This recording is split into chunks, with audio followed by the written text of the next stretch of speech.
Principles of Microeconomics. So in this video, I'm going to be going through rapidly the Moodle page and the outline.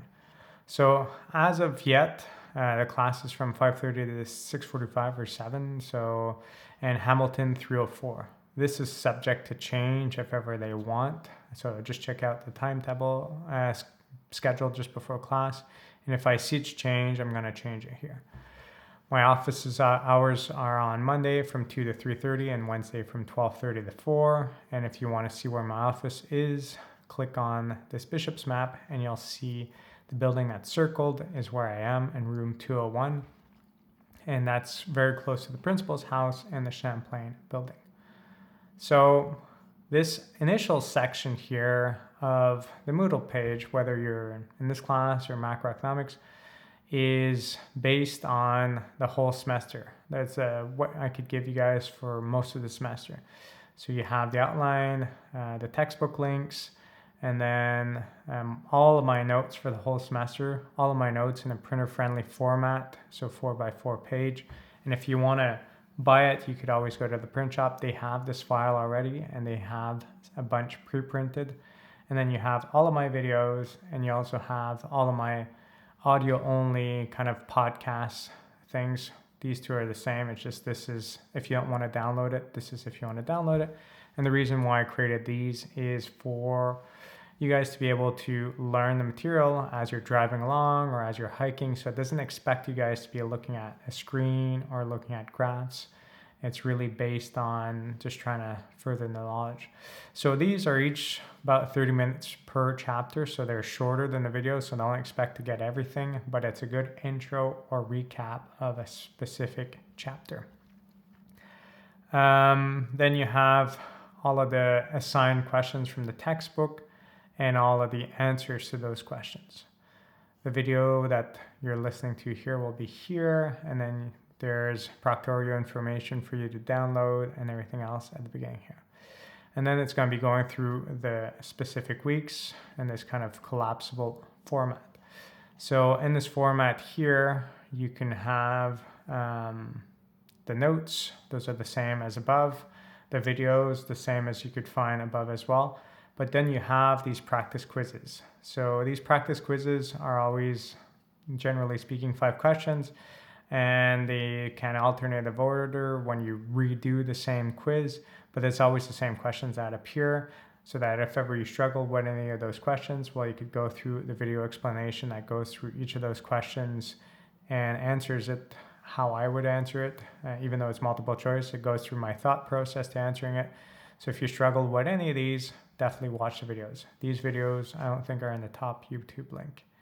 Then there's some articles or videos that can be related to that week's information.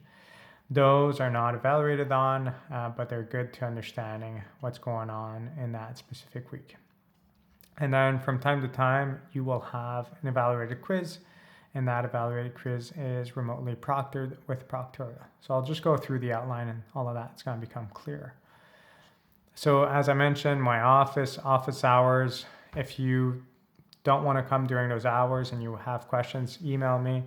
You could always ask for a different time to meet for an appointment. It could be either in person if it fits or via Teams. Otherwise, email is always the preferred method. I get it right away, whereas Teams, if I'm not logged in, I'll just get an email of your message an hour later. And the phone, I don't really check my voicemail for that phone number. So you could use it just to make sure I'm in my office. But during the office hours, unless I've told everyone that I'm off those days because I'm away for a conference or something else, I will always be there on the days that we teach, that we have a class. So that's pretty much it. Here we have an idea of the course description. All in all, microeconomics is not what people think about when they think about economics. We don't cover inflation. We don't cover unemployment rates. We don't cover exchange rates, booms and busts.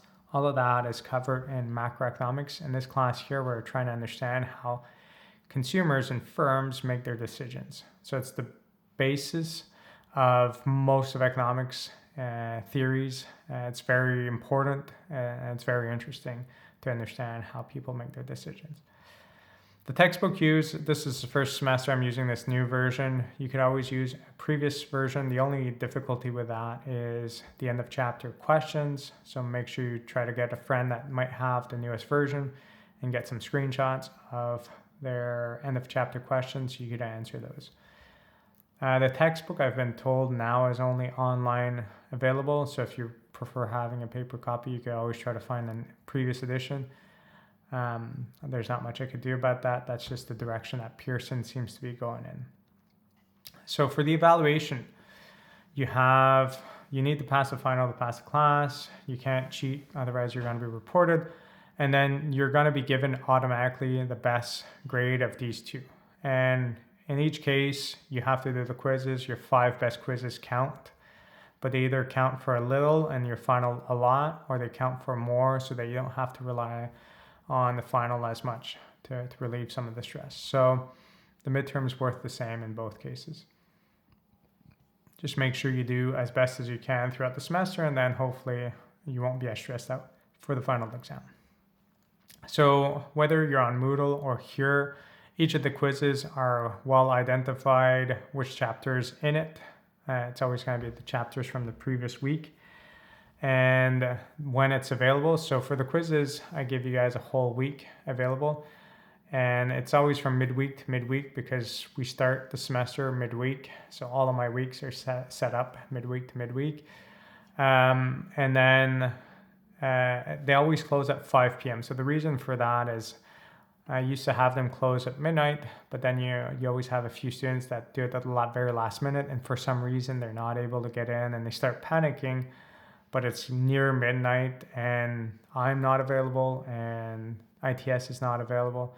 So by having it close at 5 p.m., there's less likelihood of having that really late panic attacks.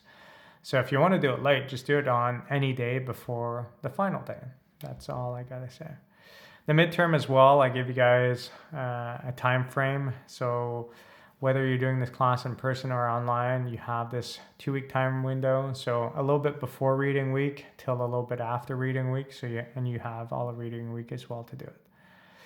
And total 7 quizzes, and the last quiz is kind of a prep for the final. So it's a quiz that covers all chapters, and the final exam is cumulative. It covers all chapters.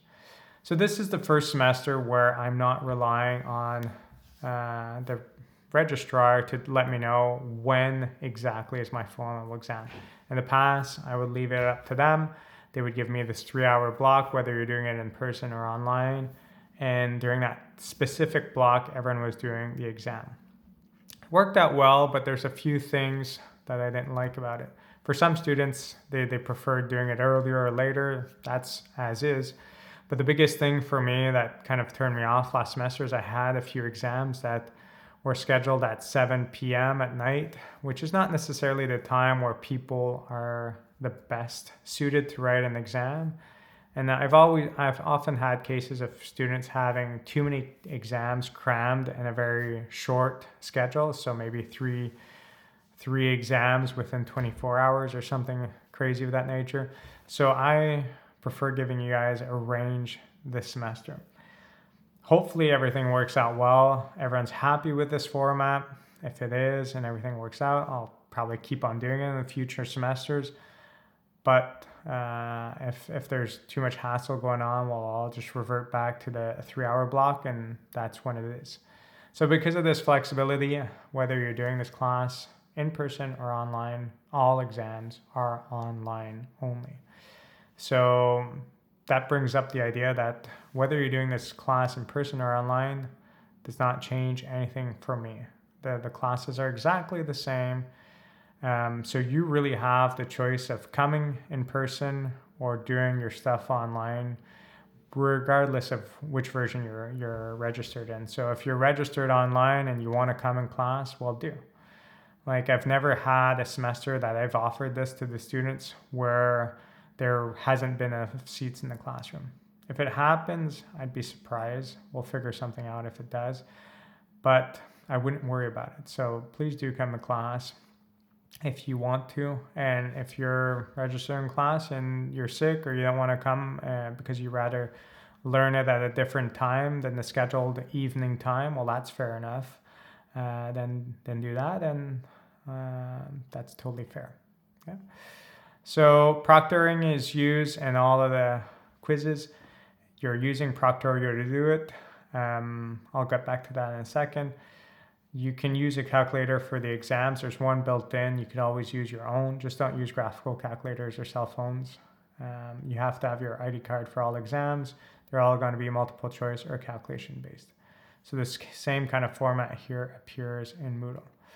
So if we look at before the first evaluated quiz, and this quiz here is going to be available throughout the semester, you have this quiz that has no value that's used to test if Proctorio is working on your computer. The reason why I put it there is so that when you're ready to take the quiz, you want it to work. So make sure everything's working well before you attempt the first quiz, and then you should be good to go. If mid-semester you change computers for some reason, or you don't have your own computer, make sure you go through this process again, because I've had students saying, I can't get in, and then let me know that, oh, well, I changed computers, Well, obviously, you're not helping yourself out. So you have a lot of flexibility and time. I know a lot of students do things last minute. So make sure that if you're going to do it last minute, that your computer is ready for the task. And the thing to notice with all of these links here is that when you click on, early on when I clicked on one of these, I'll do it here and see what happens. Sometimes you'll see this page here, this attempt, this quiz. You need to know the quiz password. You'll never need to know the password. What you'll have is you'll have Proctorio load, and as Proctorio loads, then you're going to be able to access the actual quiz. And you can see from when to when it's available. As you can see here, it's not loading. So I'm happy it's showing it this way right now, so you can see that does happen. If this has happened, I'd say close Chrome, close your browser, reopen it and retry, and like 99% of the time, it's always going to end up working. So just make sure you know all of that before we get going. So throughout the semester, there'll be various announcements. Make sure that you look at that announcements page, or you check out your emails. And otherwise, I'll see you guys when the semester starts. Looking forward to it. Reach out for any questions you may have, and feel free to come to class or do it at home. It's really your choice. Wish you all the best. Have a great day.